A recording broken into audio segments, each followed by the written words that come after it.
Hi, I'm Dambisa Moyo. I'm a global economist and an author. I'm really sorry I'm not able to be with you today at the Warwick Summit, but I'm delighted to be able to offer some of my thoughts on what's going on in the global economy and how that might affect where the policy and also investment opportunities lie in the years to come.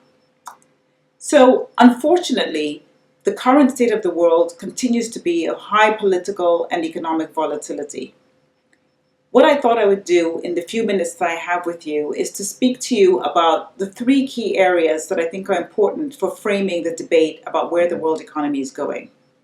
I'll offer a few points on economics, and then a few points on the political environment, and then talk to you a little bit about some of the trends that I believe are actually changing the debate quite considerably. These are fundamental changes that are occurring around the world that I believe are changing and framing the way we think about public policy and how to invest in the world going forward.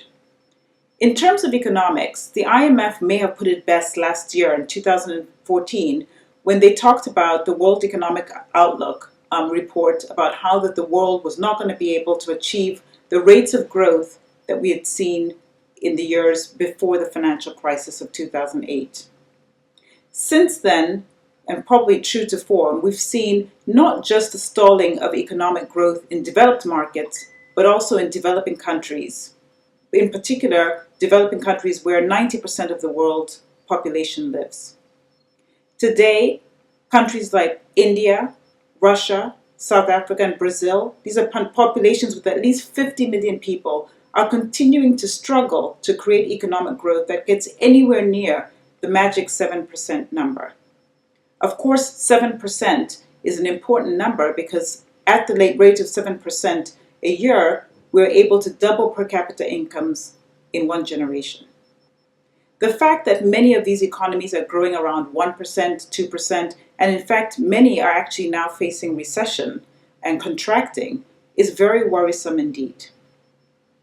Beyond the high-level concerns about debts and deficits in developed markets, as well as the concerns around the quality and quantity of the labor markets, we continue to suffer with stalling productivity around the world.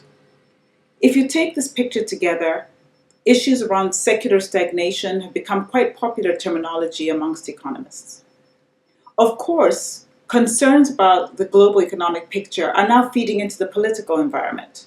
If you look around the world today, there are many countries that continue to grapple with political uncertainty and a very, very aggressive political environment.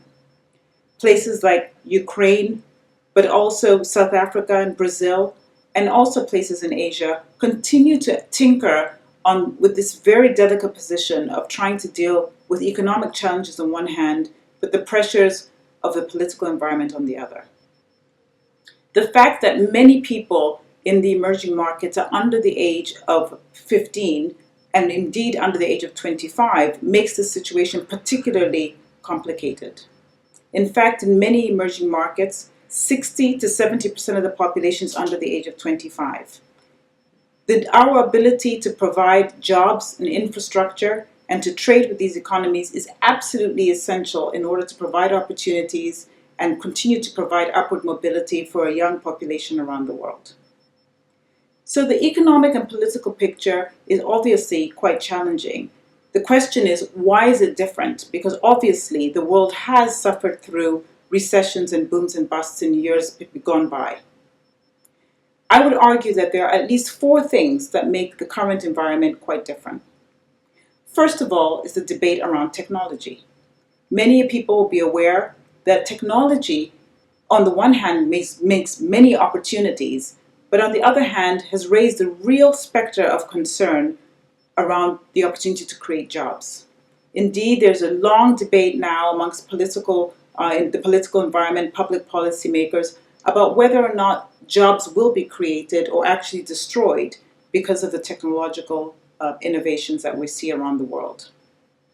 As I mentioned a moment ago, the real concern here is the fact that we have a very young population that is desperate for opportunities and needs to put their foot on the ladder, shall we say, of opportunity.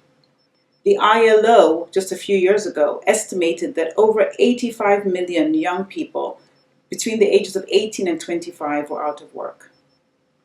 The second real issue that we continue to grapple with, but also is changing the picture of how we will deal with economic growth and political instability, is the issue of changing demographics.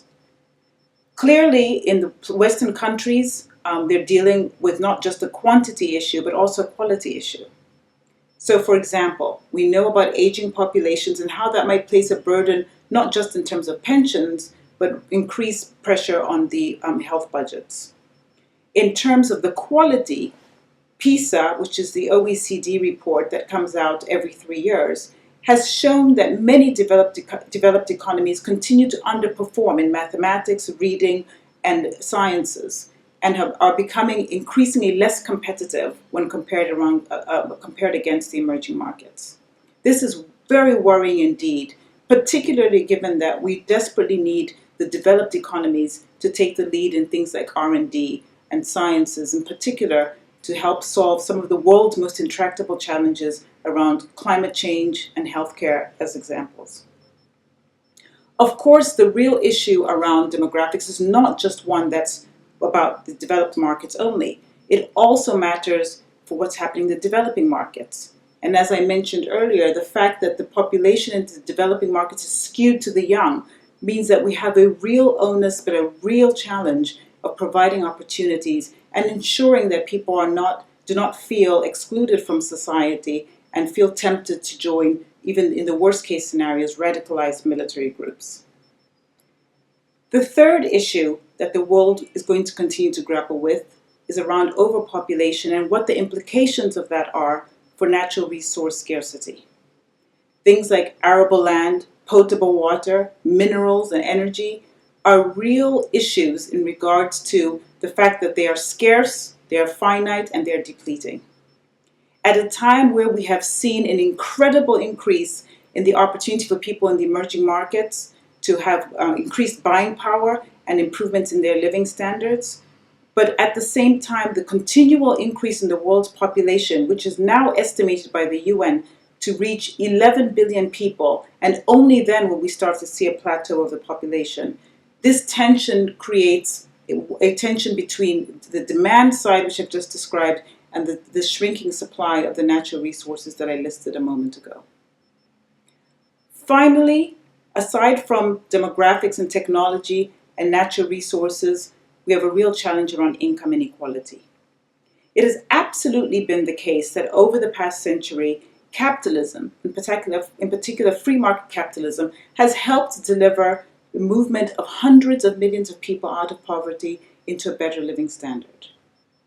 However, there are real concerns and a lot of disillusionment and skepticism about whether or not capitalism can continue to actually add value to our society.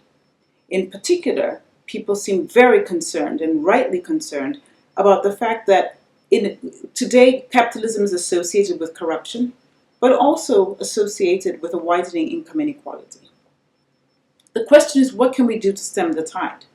And I would argue that what's really important is that we remain open-minded to other models of economics and politics.